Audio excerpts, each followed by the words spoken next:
नमस्ते, मैं हूं गायत्री शर्मा। कोरोना का खतरा अभी टला नहीं है, इसलिए मास्क पहनना जरूरी है। न्यूज़ 18 भी आपसे अपील करता है कि आप मास्क जरूर पहनें। पीएम ने भी कहा है कि कोरोना से लड़ाई में मास्क ही हथियार है, इसलिए नेताओं से भी अपील है कि वो अपनी सभाओं रैलियों में मास्क पहने और लोगों को भी मास्क पहनने के लिए कहें।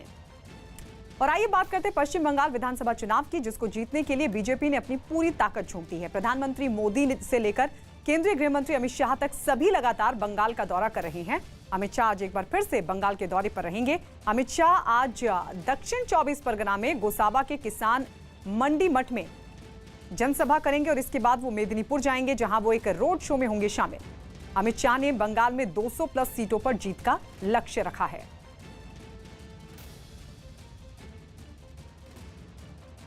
उधर केंद्रीय गृह मंत्री अमित शाह के अलावा बीजेपी अध्यक्ष जेपी नड्डा भी आज पश्चिम बंगाल में हुंकार भरेंगे। जेपी नड्डा राज्य के पश्चिम मेदिनीपुर पहुंचेंगे, जहां वो एक रोड शो करेंगे। जेपी नड्डा के रोड शो के लिए कड़ी सुरक्षा व्यवस्था की गई है। दो तस्वीरें आपके सामने। अमित शाह का एक बार फिर पश्चिम बंगाल दौरा। अमित शाह दक्षिण 24 परगना पहुंचेंगे और यहां किसानों से मुलाकात करेंगे। इसके अलावा रोड शो का भी उनका कार्यक्रम है। तो वहीं दूसरी तरफ जेपी नड्डा भी आज एक रोड शो को संबोधित करेंगे, रोड शो में शामिल होंगे। पश्चिम मेदिनीपुर पहुंचेंगे जेपी नड्डा। उधर असम विधानसभा चुनाव के लिए बीजेपी आज घोषणा पत्र जारी करेगी। बीजेपी अध्यक्ष जेपी नड्डा गुवाहाटी में पार्टी का घोषणा पत्र जारी करेंगे। बीजेपी ने बयान जारी कर बताया कि घोषणा पत्र असम में प्रधानमंत्री नरेंद्र मोदी के दिशा निर्देशों में जारी विकास यात्रा में नए आयाम जोड़ेगी। साथ ही पार्टी ने बताया कि ये सिर्फ घोषणा पत्र नहीं है, बल्कि संकल्प पत्र है। असम 126 विधानसभा सीटों के लिए 3 चरण में चुनाव होगा। इससे पहले कल बीजेपी ने तमिलनाडु विधानसभा चुनाव के लिए घोषणा पत्र जारी किया। घोषणा पत्र जारी किए जाने के मौके पर केंद्रीय मंत्री नितिन गडकरी समेत कई वरिष्ठ नेता मौजूद थे। पार्टी ने अपने घोषणा पत्र में पूर्ण शराबबंदी का वादा किया है और साथ ही पार्टी ने किसानों की तरह ही मछुआरों को सालाना 6,000 रुपए देने की घोषणा की है। असम विधानसभा चुनाव में जीत हासिल करने के लिए बीजेपी एड़ी चोटी का जोर लगा रही है। पार्टी के कई स्टार प्रचारक राज्य में धुआंधार चुनाव प्रचार कर रहे हैं, जिनमें उत्तर प्रदेश के मुख्यमंत्री योगी आदित्यनाथ भी शामिल हैं। योगी आदित्यनाथ आज असम के दौरे पर हैं। अपने दौरे के दौरान योगी आदित्यनाथ 3 रैलियों को संबोधित करेंगे। वो सिलचर के उधारबंद और बारखोला समेत कई रैलियों में शामिल होंगे।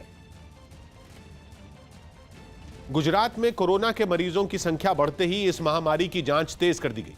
राज्य में कोरोना की बढ़ती रफ्तार का अंदाजा इस बात से लगाया जा सकता है कि वहां रोजाना 1200 से ज्यादा मरीज सामने आ रहे हैं, जिसके बाद पूरे राज्य में कोरोना की जांच और तेज कर दी गई ताकि इसके बढ़ते खतरे को रोका जा सके। अहमदाबाद से जो तस्वीरें सामने आई, उनमें एक तस्वीर में जांच केंद्र के बाहर लोगों की कतार दिखाई दी। कोरोना का संक्रमण गुजरात में लगातार बढ़ रहा है। पूरे गुजरात में कल 1580 जितने मामले सामने आए। इसी तरह की तस्वीरें शहर के कई दूसरे इलाकों में भी देखने को मिली। अहमदाबाद के बाद गुजरात में कोरोना के सबसे ज्यादा मामले सूरत से सामने आ रहे हैं, इसलिए वहां भी सख्ती बढ़ा दी गई।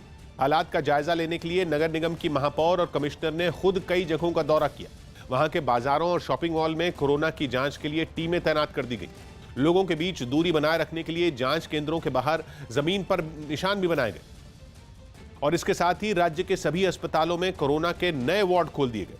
इतना ही नहीं, अस्पतालों में मरीजों के लिए बिस्तरों की संख्या भी बढ़ा दी गई। लेकिन इस महामारी पर नेताओं के अजीबोगरीब बयान भी सामने आने लगे और बीजेपी के एक विधायक ने ऐसा ही एक बयान दे दिया जिस पर राज्य की सियासत गरमा गई।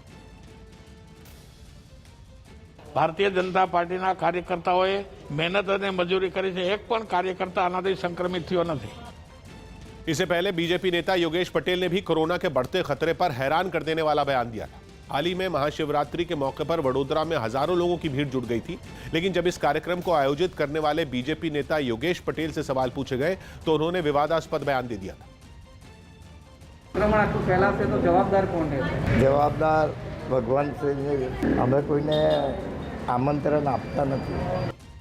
इस कार्यक्रम में शामिल कई लोग बिना मास्क के नजर आए थे। यही नहीं, लोगों ने एक दूसरे से दूरी बनाए रखने के नियम की भी पूरी तरह अनदेखी की थी। सूरत में कई जिम मालिकों ने नगर निगम के नए आदेश के विरोध में अनोखा विरोध प्रदर्शन किया। सूरत नगर निगम ने कोरोना वायरस की वजह से एक बार फिर वहां के सभी जिम को अगले आदेश तक बंद रखने का फैसला लिया, जिसके बाद हजारों जिम के मालिक सड़क पर उतर आए और सूरत नगर निगम के दफ्तर के बाहर तरह तरह की कसरत करके सबका ध्यान अपनी तरफ खींचा। कोई डंबल से कसरत करता दिखा तो किसी ने सड़क पर ही उठक बैठक लगानी शुरू कर दी। इन प्रदर्शनकारियों ने सूरत नगर निगम के आदेश पर नाराजगी जताई और दावा किया कि इससे उनके लिए रोजी रोटी का संकट खड़ा हो जाएगा। मुंबई में कोरोना मरीजों की बढ़ती संख्या को देखते हुए मुंबई नगर निगम बीएमसी ने अपनी जांच का दायरा बढ़ा दिया। कोरोना के खिलाफ अपनी मुहिम के साथ ही बीएमसी ने दूसरे राज्यों से आने वाले यात्रियों पर भी नजर रखनी शुरू कर दी, क्योंकि गुजरात, राजस्थान, मध्य प्रदेश, दिल्ली, उत्तर प्रदेश और गोवा में भी इस महामारी का खतरा बढ़ा है। और यही वजह रही कि बीएमसी ने इसकी जांच के लिए रेलवे स्टेशनों पर टीमें तैनात कर दी ताकि कोरोना के खतरे को फैलने से रोका जा सके। मुंबई के बोरीवली, बांद्रा, दादर और मुंबई सेंट्रल समेत भीड़ भाड़ वाले सभी स्टेशनों पर रैपिड एंटीजन टेस्ट शुरू कर दिए गए। इस जांच में नेगेटिव पाए जाने के बाद ही यात्रियों को स्टेशन से घर जाने की इजाजत दी जाएगी। एंटीजन टेस्टिंग यहां पर की जा रही है ताकि अगर वो कोरोना पॉजिटिव या कोरोना के लक्षण उसमें दिखे तो तुरंत उसे क्वारंटाइन सेंटर यहां से ले जाया सके। इस अभियान में बीएमसी के साथ रेलवे भी शामिल है। सभी स्टेशनों पर रोजाना करीब 10,000 यात्रियों की कोरोना जांच का लक्ष्य रखा गया है। लंबी दूरियों की जो यात्री है उनकी जो है म्यूनिसिपैलिटीज के साथ मिलके हम टेस्टिंग कर रहे हैं। पिछले 24 घंटे में मुंबई में कोरोना के 3,700 से भी ज्यादा मरीज सामने आए, जिसने सरकार की चिंता बढ़ा दी। मुंबई में रेलवे स्टेशन ही नहीं बल्कि दूसरी जगहों पर भी सख्ती बढ़ा दी गई। वहां मॉल में एंट्री के लिए कोरोना टेस्ट करवाना जरूरी कर दिया गया, जिसके लिए लोगों को ही 250 रुपए देने होंगे। मुंबई में रोजाना कोरोना के हजारों मरीज सामने आ रहे हैं।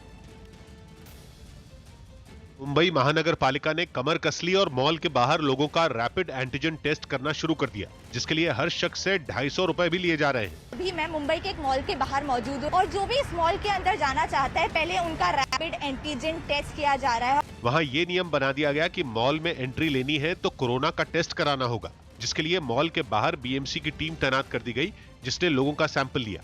रैपिड एंटीजन टेस्ट की रिपोर्ट जल्द ही आ जाती है, इसलिए जिन लोगों की रिपोर्ट नेगेटिव आई वो अंदर चले गए। यही नहीं, लोगों ने मुंबई महानगर पालिका के इस कदम को सराहा और उसका साथ दिया। इसमें फर्क पड़ेगा ना, क्योंकि लोग जितना जागरूक होंगे उतना दिखाएंगे अपने को, उतना कि हम लोग वो सुरक्षित रख सकते हैं अपने को।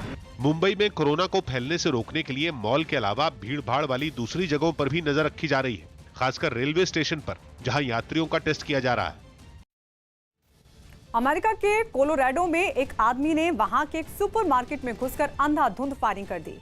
इस घटना की जानकारी मिलते ही वहां की पुलिस ने पूरे इलाके को चारों ओर से घेर लिया और हमलावर को पकड़ने के लिए सुपरमार्केट के अंदर दाखिल होती दिखाई दी। इस दौरान अंदर से कई लोग अपनी जान बचाकर बाहर की ओर भागते नजर आए। अचानक हुई इस गोलीबारी से वहां हड़कंप मच गया, लेकिन इस बीच पुलिस ने भी मोर्चा संभालते हुए आरोपी को गिरफ्तार कर लिया। पुलिस की कार्रवाई में हमलावर घायल हो गया, जिसे पकड़कर पुलिस वाले अपने साथ ले जाते दिखे। बताया गया कि इस हमले में सुपरमार्केट के अंदर मौजूद कई लोगों की गोली लगने से मौत हो गई, जबकि कई लोग गंभीर रूप से जख्मी हो गए, जिन्हें पुलिस ने फटाफट अस्पताल पहुंचाया। 100 करोड़ की चिट्ठी बम को लेकर सियासी तूफान मचा हुआ है। हालांकि एनसीपी अध्यक्ष शरद पवार खुलकर अनिल देशमुख के साथ खड़े हैं। लगातार दूसरे दिन कल शरद पवार ने अनिल देशमुख के समर्थन में एक प्रेस कॉन्फ्रेंस कर उनका बचाव किया।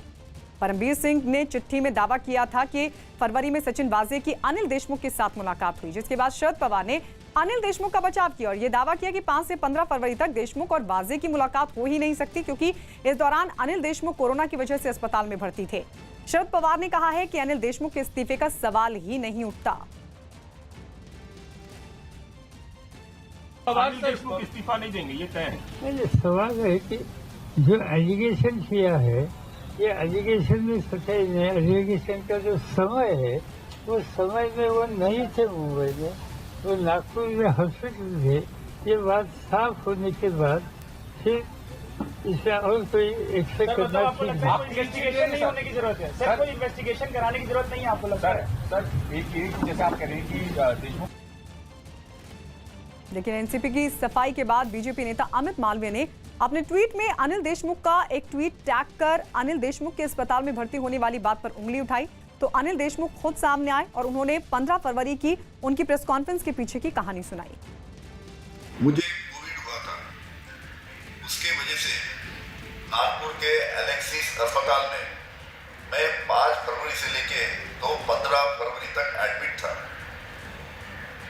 15 फरवरी को मेरा जब डिस्चार्ज हो रहा था, तब मैं अस्पताल से घर में जाने के लिए जब अस्पताल के नीचे आया और अस्पताल के गेट के ऊपर काफी पत्रकार वहां पे खड़े थे, उनको मुझे कुछ सवाल पूछना था।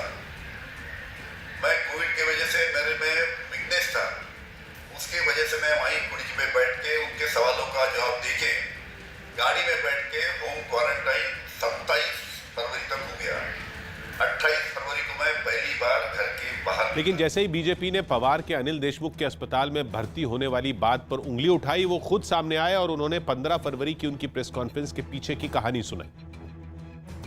15 फरवरी को मेरा जब डिस्चार्ज हो रहा था, तब मैं अस्पताल से घर में जाने के लिए जब अस्पताल के नीचे आया, वहीं कुर्सी पे बैठ के उनके सवालों का जवाब देके गाड़ी में बैठ के होम क्वारंटाइन 27 फरवरी तक हो गया।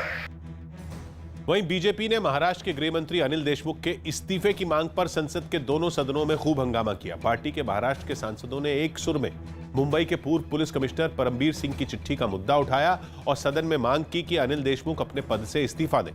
राज्यसभा में तो प्रश्नकाल के दौरान ही बीजेपी सांसद खड़े हो गए और हंगामा करने लगे, जबकि लोकसभा में बीजेपी के महाराष्ट्र के सांसदों ने एक एक कर इस मुद्दे पर महाराष्ट्र सरकार को घेरा, जबकि शिवसेना ने बीजेपी के हमलों के विरोध में सदन से वॉकआउट कर दिया। हालांकि इसके बाद भी सदन में महाराष्ट्र के गृह मंत्री अनिल देशमुख के इस्तीफे की मांग का मुद्दा गूंजता रहा। क्या परिवर्तन हो गया पता नहीं, बाद में कहा गया कि अभी रिजाइन देने की जरूरत नहीं है। इसका मतलब ऐसा है कि शायद गृह मंत्री जी ने बोला होगा कि अगर मेरा रिजाइन लिया तो मैं सारे नाम ले लूंगा, सबकी पोल खोल दूंगा। सियासी घमासान के बीच ही मुंबई के पुलिस कमिश्नर के पद से हटाए गए senior IPS officer Parambir Singh ने अपने तबादले के खिलाफ सुप्रीम कोर्ट का दरवाजा खटखटाया। न्यूज 18 के विवेक गुप्ता की रिपोर्ट है कि पूर्व पुलिस कमिश्नर परमबीर सिंह ने अपने तबादले को पूरी तरीके से गैर कानूनी बताया है और याचिका में यह दावा किया है कि 2 साल का कार्यकाल पूरा होने से पहले उन्हें पद से हटाया नहीं जा सकता। अपनी याचिका में परमबीर सिंह ने महाराष्ट्र के गृह मंत्री अनिल देशमुख के खिलाफ सीबीआई जांच कराने की मांग की है और कोर्ट में दी गई याचिका में अनिल देशमुख पर भ्रष्टाचार के आरोप लगाए गए हैं। साथ ही उन्होंने खुद पर किसी भी तरह की कार्रवाई से बचने के लिए भी कोर्ट से गुहार लगाई। इस याचिका में चौंकाने वाली बात सांसद मोहन देलकर की खुदकुशी के केस से जुड़ी एक घटना है, जिसका जिक्र करते हुए परमबीर सिंह ने लिखा कि अनिल देशमुख ने उनसे इस केस में कुछ बड़े बीजेपी नेताओं को फंसाने के लिए कहा था। परमबीर सिंह के महाराष्ट्र के गृह मंत्री अनिल देशमुख पर लगाए गए आरोपों ने राज्य में राजनीतिक हलचल बढ़ा दी है और इस बीच मुख्यमंत्री उद्धव ठाकरे ने कानून व्यवस्था से जुड़े बड़े अधिकारियों की बैठक की। वहीं चिट्ठी बम के बाद विरोधियों ने महाराष्ट्र सरकार के खिलाफ मोर्चा खोल दिया है। वहीं आरपीआई नेता रामदास आठवले ने इस मामले में सीबीआई जांच की मांग की। अनिल देशमुख की भी पलटवार कर रहे हैं, लेकिन इसकी सीबीआई जांच होनी चाहिए। इसी तरह की जो मांग परमबीर सिंह ने की है उसके मुताबिक हमें भी लगता है कि भाई इसकी पूरी सीबीआई द्वारा जांच होनी चाहिए। महाराष्ट्र के इतिहास में पहली बार ऐसा हुआ है और इसीलिए मुझे लगता है कि ये सरकार को सत्ता में रहने का अधिकार नहीं है। माननीय उद्धव ठाकरे जी की सरकार बर्खास्त करनी चाहिए और वहाँ राष्ट्रपति शासन लागू करना चाहिए। हम 24 तारीख को राज्यपाल महोदय को, महामहिम राज्यपाल महोदय को मिलने जा रहे हैं, टाइम मांगा है और हम महामहिम राज्यपाल महोदय से यही अपील करेंगे कि आप इस महाराष्ट्र की परिस्थिति, आप घटना प्रमुख हो, राज्य के वास्तविक प्रमुख मुख्यमंत्री है, मुख्यमंत्री जी से आप इसके बारे में अहवाल मांगिए, मुख्य सचिव से अहवाल मांगिए और राष्ट्रपति महोदय को इस बारे में लिखिए। हिमाचल प्रदेश के मनाली में करीब 2 महीने बाद फिर रुक रुक कर बर्फबारी शुरू हो गई। ऐसे में पर्यटकों की सुरक्षा को देखते हुए जिला प्रशासन ने अटल टनल और रोहतांग पास को बंद कर दिया, क्योंकि बर्फ गिरने की वजह से वहां सड़कों पर फिसलन की समस्या खड़ी हो गई। वहां सड़कें, पेड़ पौधे, गाड़ियों की छत, पहाड़ों की ऊंची ऊंची चोटियां और मकानों की छत, सब कुछ बर्फ की सफेद चादर से ढका दिखा। मनाली घूमने पहुंचे कई लोगों ने बर्फ के गोले बना बनाकर एक दूसरे पर फेंके और बदले मौसम का लुत्फ उठाया। मौसम की करवट लेते यहाँ पर बर्फबारी का दौर शुरू हो चुका है। किस तरह पर्यटक जो है यहाँ पर बर्फ के बीच और जमकर बर्फ का लुत्फ ले रहा है। अचानक बर्फ गिरने से वहां पहुंचे पर्यटकों के चेहरे खिल उठे। बहुत ही मजा आ रहा है। We are enjoying a lot, क्योंकि फर्स्ट टाइम हमने ऐसा लाइव वीडियो स्नोफॉल देखा है। कुछ पर्यटकों ने बर्फबारी के बीच उसी बर्फ में बर्फ से स्नोमैन भी बनाया। उधर वेस्टर्न डिस्टर्बेंस की वजह से कई मैदानी इलाकों में भी मौसम का मिजाज बदल गया, जिसकी कुछ तस्वीरें राजस्थान के जोधपुर से भी सामने आई, जहां तेज हवाओं और धूल ने लोगों की मुश्किलें बढ़ा दी। एक रात पहले दस्तक दे चुके इस तूफान की वजह से आसमान में धूल दिखाई दी। काफी देर तक दिन में अंधेरा छाया रहा। मौसम विभाग का अनुमान है कि वहां आने वाले 2 दिनों में हल्की बारिश और तेज आंधी आ सकती। अजमेर में भी तेज हवाओं के साथ अचानक बारिश शुरू हो गई। हालात ऐसे बन गए कि दिन के वक्त लोगों को अपनी गाड़ियों की हेडलाइट जलानी पड़ी। बांग्लादेश में रोहिंग्या शरणार्थियों के एक कैंप में आग लगने से हजारों शरणार्थी बेघर हो गए। यह हादसा दक्षिण बांग्लादेश के बलूखली कैंप में हुआ, जिसके बाद वहां अफरा तफरी मच गई। काफी बड़े दायरे में फैले इस शरणार्थी कैंप को भीषण लपटों ने चंद मिनटों में अपनी गिरफ्त में ले लिया, जिसके बाद वहां से आग की खतरनाक लपटें उठती दिखाई दी। चारों तरफ काले धुएं का गुब्बार छा गया। शरणार्थियों के रहने के लिए जो आशियाने बनाए गए थे वो एक एक कर उनकी आंखों के सामने जलकर राख हो गए। इस हादसे में कई लोग घायल भी हुए, जिन्हें वहाँ मौजूद लोगों ने बिना देर किए अस्पताल पहुँचाया। कुछ लोग तो अपने घर वालों के ना मिलने पर घबरा गए और रोने लगे। कुछ लोगों ने आग पर पानी डालकर उसे बुझाने की कोशिश भी की, लेकिन विनाशकारी लपटों के सामने उनकी ये कोशिश नाकाम साबित हुई। इस हादसे में शरणार्थियों के आशियाने तो उजड़े ही, साथ ही उनका काफी सामान भी आग की भेंट चढ़ गया। म्यांमार के मैंडले शहर से सांसें अटका देने वाला एक वीडियो सामने आया, जिसने सत्ता की सनक में सितम ढा रही सेना की काली करतूत एक बार फिर दुनिया के सामने ला दी। अपना रास्ता साफ करने के लिए म्यांमार की सेना अब तक करीब 250 लोगों को मौत के घाट उतार चुकी है, लेकिन अब भी वो निहत्थी जनता का खून बहाने से बाज नहीं आ रही। और इस बार म्यांमार में सुरक्षा बल के टॉर्चर का जो सबूत सामने आया, उसमें एक सुनसान सड़क पर 2 मोटरसाइकिलें चलती नजर आईं, लेकिन तभी गोली की आवाज सन्नाटे को चीरती हुई इलाके में गूंज उठी। और अगले चंद पलों में बाइक सवार बेदम होकर सड़क पर गिर पड़ा। शोर शराबा सुनकर पुलिस वालों की एक टोली तुरंत भागती हुई आई और घायल के इर्द गिर्द जमावड़ा लगाकर खड़ी हो गई। इसके बाद जो तस्वीरें सामने आई, उनमें वो बाइक सवार सड़क पर बैठा हुआ नजर आया। यानी शुक्र रहा कि गोली उसके लिए जानलेवा साबित नहीं हुई। लेकिन हैरानी की बात यह थी कि पुलिस वालों ने उस घायल पर भी रहम नहीं खाया और स्ट्रेचर मंगाना तो दूर, पुलिस उसे उसके पैरों पर चलवाकर अपने साथ ले गई। राजस्थान में कोरोना के मरीजों की संख्या बढ़ने के बाद राज्य सरकार ने सख्ती बढ़ा दी है। सरकार ने लोगों से होली का पर्व घर पर ही मनाने की अपील की और साथ ही दूसरे कार्यक्रमों में भी कोरोना के नियमों के पालन की नसीहत दी है। दूसरे राज्य से आने वाले लोगों की कोरोना रिपोर्ट नेगेटिव होने पर ही उन्हें एंट्री दी जाएगी और रिपोर्ट नहीं होने पर उन्हें 15 दिनों तक क्वारंटीन में रखा जाएगा। आदमी की जिंदगी ज्यादा जरूरी है सुरक्षित, तो आप होली का त्योहार भी घरों में रह के मनाएं। अनावश्यक भीड़ बाहर नहीं हो। विवाह समारोह के लिए भी एसओपी में व्यवस्था की गई है कि आप ईमेल के द्वारा संबंधित उपखंड अधिकारी को सूचित करोगे, उसकी पूर्वानुमति लेके, और जो हमारा प्रोटोकॉल है, जो बिहेवियर है एप्रोप्रिएट बिहेवियर कोविड का, उसकी अनुपालना सुनिश्चित करोगे। मध्य प्रदेश के उज्जैन में शराब तस्करी के आरोपी की प्रॉपर्टी पर प्रशासन की तरफ से कार्रवाई की गई। फरार चल रहे शराब तस्कर पर हत्या की कोशिश और लूट समेत 16 मामले दर्ज हैं। इसके साथ ही जांच में उसका मकान भी अवैध पाया गया, जिसके बाद नगर निगम की टीम ने उसके मकान को ढहा दिया। मशीन की मदद से मकान के हर हिस्से को पहले तोड़ा गया और फिर पूरा का पूरा ढांचा जमींदोज कर दिया गया। इस मकान को गिराने से पहले उसमें रखी सभी चीजें बाहर निकाल ली गई। इस दौरान आरोपी का परिवार और इलाके के लोग भी वहां मौजूद रहे। ये भी फरार है और गुंडा अभियान को आगे जारी रखते हुए ये कार्रवाई की जा रही है। हालांकि बड़ी संख्या में पुलिस के जवानों की तैनाती की वजह से वहां कोई हंगामा नहीं हुआ। ग्वालियर समेत मध्य प्रदेश के कई शहरों में कोरोना तेजी से पांव पसार रहा है। इसके बावजूद कुछ लोग कोरोना नियम तोड़ने से बाज नहीं आ रहे। ऐसे ही लोगों को समझाने के लिए ग्वालियर में सभी धर्म के कुछ धर्मगुरु सड़कों पर उतरे और लोगों को जागरूक करने के लिए अभियान चलाया। इस अभियान के तहत इन धर्मगुरुओं ने सड़क पर बिना मास्क पहने जा रहे कुछ लोगों को पकड़ा और उन्हें फूल भेंट कर उनसे मास्क पहनने की अपील की। कोरोना की वजह से ट्रेनों की कमी की मार झेल रहे यात्रियों को अगले महीने से बड़ी राहत मिल सकती है। न्यूज़ 18 के चंदन जजवाड़े की रिपोर्ट है कि रेलवे ने 10 अप्रैल से अपनी 90 से 95% पुरानी ट्रेनों को फिर से चलाने की मंशा जाहिर की। इस सिलसिले में रेलवे बोर्ड ने सभी जोन को ट्रेनों को दोबारा पटरी पर लाने की तैयारी पूरी करने के निर्देश दिए हैं। इसके साथ ही ये हिदायत भी दी गई कि यात्री ट्रेनों के चलने से मालगाड़ियों पर कोई असर न पड़े। जिन ट्रेनों को 10 अप्रैल से दोबारा चलाया जाएगा उनमें मेल और एक्सप्रेस समेत पैसेंजर ट्रेनें भी शामिल हैं। इन सभी ट्रेनों में कोरोना नियमों का सख्ती से पालन किया जाएगा। कोरोना के व्यवहार से एक बार फिर से ये आशंका खड़ी हो गई है कि जिस तरह से बीमारी का दायरा बढ़ रहा है, क्या रेलवे अपनी मंशा को पूरी कर पाएगा। पश्चिम बंगाल के आसनसोल दक्षिण सीट से टीएमसी उम्मीदवार साइनी घोष बिजली और पानी की मांग पर प्रदर्शन कर रहे लोगों के बीच फंस गई। इससे पहले इलाके में प्रचार के लिए पहुंची साइनी घोष ने वहां कई लोगों से टीएमसी को वोट देने की अपील की, लेकिन जैसे ही उन्हें सड़क के एक और प्रदर्शनकारियों की भीड़ नजर आई तो उन्होंने नारेबाजी कर रहे लोगों की तरफ दौड़ लगा दी। उनके पास पहुंचकर कुछ देर तक साइनी घोष चुपचाप खड़ी रहीं। फिर उन्होंने लोगों से उनकी परेशानी के बारे में पूछा। प्रदर्शनकारियों ने चेतावनी दी कि अगर उनके इलाके में बिजली और पानी की समस्या को दूर नहीं किया गया तो विधानसभा चुनाव का बहिष्कार करेंगे। साइनी घोष बहुत देर तक प्रदर्शनकारियों से घिरी रही और बाद में उन्होंने हंगामा कर रहे लोगों को हर संभव मदद का भरोसा दिया। यूक्रेन की राजधानी कीव में जेल में बंद एक ब्लॉगर और सामाजिक कार्यकर्ता सरये स्टरनेंको के जन्मदिन पर हजारों की भीड़ ने एक बार फिर राष्ट्रपति के दफ्तर पर धावा बोला।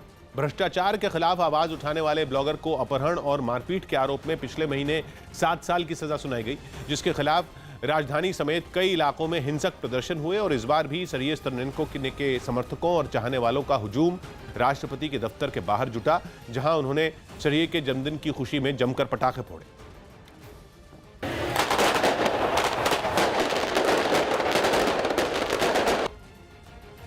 प्रदर्शनकारी अपने हाथों में मशाल थामे दिखे, जिसकी वजह से वहां अंधेरे में भी तेज रोशनी बिखर गई। प्रदर्शनकारियों ने राष्ट्रपति के दफ्तर के एक गेट को भी तोड़ने की कोशिश की और जब वो नाकाम रहे तो उन्होंने इमारत की खिड़कियां तोड़ दी। लोगों ने आरोप लगाया कि सरये स्टरनेंको को झूठे केस में फंसाकर जेल में डाला गया। उन्होंने सरये के समर्थन में जमकर नारे लगाए और उन्हें रिहा करने की मांग भी दोहराई। Підтримати Стерненка, якого об'яснили абсолютно незаконно і неправомірно.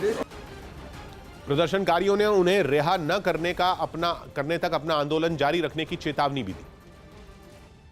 वसंत की शुरुआत में भारी बर्फबारी ने यूरोप के देश कोसोवो में ट्रैफिक की रफ्तार पर ब्रेक लगा दी। राजधानी प्रिस्टीना में इतनी बर्फ गिरी कि वहां से आई तस्वीरों में सड़कें तो नजर आई ही नहीं, काली सड़कें बर्फ के ढेर में छिपकर सफेद दिख रही थीं। पेड़ पौधों की हरियाली भी गायब हो गई। जब आसमान से बर्फ गिरनी बंद नहीं हुई तो लोगों ने फावड़ा चलाना शुरू कर दिया। एक रेस्टोरेंट से सामने आई तस्वीरों में तो मेज और कुर्सी पर कई इंच मोटी बर्फ की परत जमी नजर आई। कोरोना वायरस को शिकस्त दे चुके बुजुर्गों को दोबारा इस बीमारी की चपेट में आने का खतरा ज्यादा है, ऐसा अमेरिका में हुई एक रिसर्च में दावा किया गया। न्यूज़ 18 की रवि सिंह की रिपोर्ट है कि 65 साल से ज्यादा उम्र के लोगों को कोरोना के दोबारा अपनी चपेट में लेने की आशंका ज्यादा है। रिसर्च में सामने आया कि इस उम्र के लोग दोबारा बीमार पड़ने से सिर्फ 47% सुरक्षित हैं, जबकि कोरोना की चपेट में दोबारा आने से नौजवान 80% सुरक्षित हैं। हालांकि रिसर्च में यह भी सामने आया कि दोबारा कोरोना की चपेट में आने की आशंका बेहद कम होती है। दावा तो यहां तक है कि कोरोना की चपेट में आने के 6 महीने के बाद तक दोबारा बीमार होने की आशंका नहीं है। एल्डरलीज वैसे भी रिस्क में होते हैं, तो ये ज़्यादा इंपॉर्टेंट चीज़ है ध्यान में देने वाली कि वो ज़्यादा कोविड अप्रोप्रिएट बिहेवियर्स को फॉलो करें। पुणे में भारत और इंग्लैंड के बीच पहला वनडे मैच खेला जाएगा।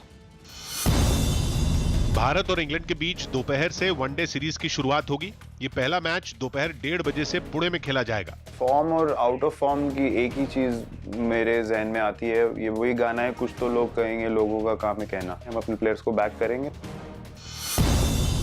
उत्तराखंड के गंगोत्री समेत कई इलाकों में बर्फबारी हुई, जिससे पड़ोसी राज्यों में भी ठंडी हवाएं चलने से मौसम बदल गया। बीजेपी नेता मुरली मनोहर जोशी ने दिल्ली के एम्स अस्पताल में कोरोना वैक्सीन की पहली डोज लगवाई। विश्व जल दिवस के मौके पर राजस्थान के बाड़मेर में जलदाय विभाग के कर्मचारियों ने सीमा के पास के गांव में रहने वाले लोगों तक पहुंचने के लिए ऊंटों का इस्तेमाल शुरू कर दिया। वो उन लोगों के पास पहुंचकर उन्हें जल जीवन मिशन से जागरूक कर रहे हैं। इस मिशन का मकसद है साल 2024 तक बाड़मेर के हर घर तक नल कनेक्शन पहुंचाना। प्रक्रिया पूरी जानने के बाद गाँव वालों में बहुत सा उत्साह है। जलदाय विभाग के नुमाइंदों से मुलाकात के बाद गांव वालों में भी उम्मीद की लहर दौड़ने लगी। उम्मीद है कि हमारा पानी मीठा घर घर पहुंचे। खेल मंत्री किरेन रिजिजू ने टेबल टेनिस खिलाड़ी मनिका बत्रा से मुलाकात की और टोक्यो ओलंपिक्स के लिए उनका हौसला बढ़ाया। मनिका बत्रा ने एशियन ओलंपिक क्वालिफिकेशन टूर्नामेंट में सिंगल्स और मिक्स डबल्स में ओलंपिक्स के लिए क्वालिफाई किया है। महाराष्ट्र के सांगली में एक फैक्ट्री में अचानक से आग लग गई। फैक्ट्री में आग कैसे लगी इसका पता नहीं चल पाया, लेकिन कुछ ही देर में इस आग ने विकराल रूप ले लिया, जिसकी लपटें दूर से ही दिखाई दे रही थी। आग लगने की जानकारी के बाद दमकल की कई गाड़ियां वहां पर पहुंची और आग बुझाने के काम में जुट गई। फिल्म हेलो चार्ली का ट्रेलर जारी हो गया। कॉमेडी फिल्म हेलो चार्ली का ट्रेलर जारी कर दिया गया। जैकी श्रॉफ और आदर जैन की यह फिल्म 9 अप्रैल को ऑनलाइन रिलीज होगी। एमडी मकवाना बैंकों से करोड़ों का घपला करके मुंबई से भाग रहे हैं और ये मुंबई आ रहे हैं चिराग रस्तोगी उर्फ चार्ली।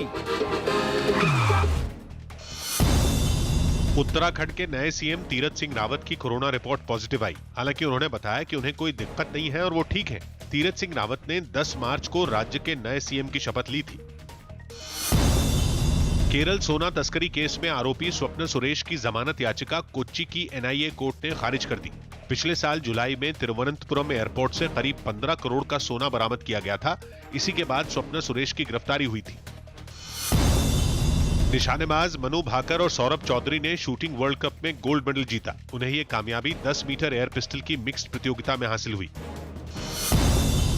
बिहार दिवस के मौके पर राजधानी पटना समेत कई जगहों पर मुख्यमंत्री नीतीश कुमार के शुभकामनाओं वाले पोस्टर लगाए गए, लेकिन पटना में इस पोस्टर के ठीक बगल में आरजेडी ने भी अपना पोस्टर लगा दिया, जिसके जरिए नीतीश कुमार को सत्ता के लिए धृतराष्ट्र बताया गया। इस पोस्टर के जरिए यह दिखाने की कोशिश की गई है कि बिहार में लूट, हत्या और संगीन अपराध चरम पर हैं। आरजेडी के इस पोस्टर में उप मुख्यमंत्री रेणु देवी भी नजर आई और उनकी आंखों पर भी काली पट्टी बंधी दिखाई दी। मुख्यमंत्री नीतीश कुमार जी मानो सत्ता के लोभ में बिहार की जो दुर्गति हो रही है वो ना देखने को तैयार है, ना सुनने को तैयार है, ना बोलने को तैयार है। आरजेडी के इस हमले पर जेडीयू ने भी पलटवार करने में देर नहीं की। कुछ असामाजिक तत्व होते हैं जो लोग सिर्फ अपनी राजनीति चमकाने के लिए और चर्चा में बने रहने के लिए इस तरह की घटिया हरकत को करते हैं। उत्तर प्रदेश के मुरादाबाद से रोंगटे खड़े कर देने वाला एक वीडियो सामने आया, जिसमें कुछ लोग बीच सड़क पर मोटरसाइकिल सवार 2 भाइयों की पिटाई करते दिखाई दिए। बताया गया कि ये पूरा विवाद मोटरसाइकिलों में हल्की टक्कर होने की वजह से शुरू हुआ। ये घटना 2 दिन पहले की है, जिसका वीडियो अब सामने आया, जिसमें 2 मोटरसाइकिलों पर सवार 4 आरोपी दोनों भाइयों को बीच सड़क पर घेरकर उनकी पिटाई करते नजर आए। मोटरसाइकिल से उतरकर पहले एक आरोपी दोनों भाइयों को बेल्ट से पीटने लगा। तभी उसका दूसरा साथी भी दौड़कर वहां पहुंचा और वो भी उन पर थप्पड़ और घूंसे बरसाने लगा। दोनों भाइयों में से एक को वो आरोपी पीटते हुए किनारे ले गए, जबकि दूसरे को बीच रास्ते पर मारते रहे। इसी दौरान तीसरा आरोपी भी वहां पहुंचा और वो भी मोटरसाइकिल पर बैठे लड़के से मारपीट करने लगा। काफी देर तक बीच सड़क पर ये तमाशा होता रहा, लेकिन वहां से गुजरने वाले किसी भी आदमी ने बीच बचाव की कोशिश नहीं की। काफी देर तक सड़क पर आतंक मचाने के बाद सभी आरोपी वहां से चले गए। उनसे कहा सुनी होने पर इसी बात को लेकर क्या आपने मेरी गाड़ी में टक्कर क्यों मारी, तो इसी बात पर उन्होंने मुझे बेल्टों से पीटना शुरू कर दिया। मामला सामने आने के बाद पुलिस ने सीसीटीवी वीडियो में दिख रहे सभी आरोपियों की तलाश शुरू कर दी।